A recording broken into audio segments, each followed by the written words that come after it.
பாலா டைரக்ஷனில் அருண் விஜய் ரோஷினி பிரகாஷ் நடித்த வணங்கான் படத்தோட ஷூட்டிங் ஃபுல்லாகவே கம்ப்ளீட்டாக முடிச்சிட்டாங்க. ஸோ போஸ்ட் ப்ரொடக்ஷன் ஒர்க்கு நடந்துக்கிட்டு இருக்கு. மியூசிக் பொறுத்த வரைக்கும் சாங்ஸுக்கு ஜிவி பிரகாஷும் பேக்ரவுண்ட் ஸ்கோருக்கு சாம் சிஎஸும் பண்ணியிருக்காங்க.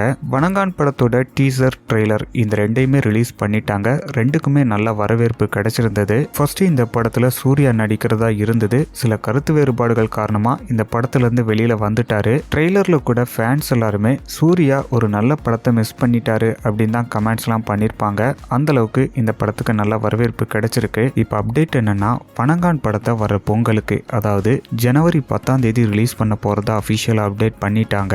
ஏற்கனவே அஜித் குமாரோட விடாமுயற்சி படத்தையும் பொங்கலுக்கு ரிலீஸ் பண்ண போறதா அப்டேட் பண்ணிட்டாங்க. ஸோ பொங்கலுக்கு இப்போ வரைக்கும் 2 படங்கள் அஃபிஷியலாக கன்ஃபார்ம் ஆயிருக்கு. ஆரம்பத்தில் அஜித் குமாரோட குட் பேட் அக்லி படமும் பொங்கலுக்கு ரிலீஸ் ஆகும்னு அப்டேட் பண்ணாங்க. இப்போ விடாமுயற்சி படம் பொங்கலுக்கு ரிலீஸ் ஆகுது அப்படிங்கிறதுனால குட் பேட் அக்லி மேல ரிலீஸ் ஆகும்னு சோஷியல் மீடியாவில் அப்டேட் பண்ணிக்கிட்டு இருக்காங்க. அஃபிஷியலாக இன்னும் கன்ஃபார்ம் ஆகல. ஸோ அஃபிஷியல் அனௌன்ஸ்மெண்ட் வர வரைக்கும் வெயிட் பண்ணி பார்க்கலாம்.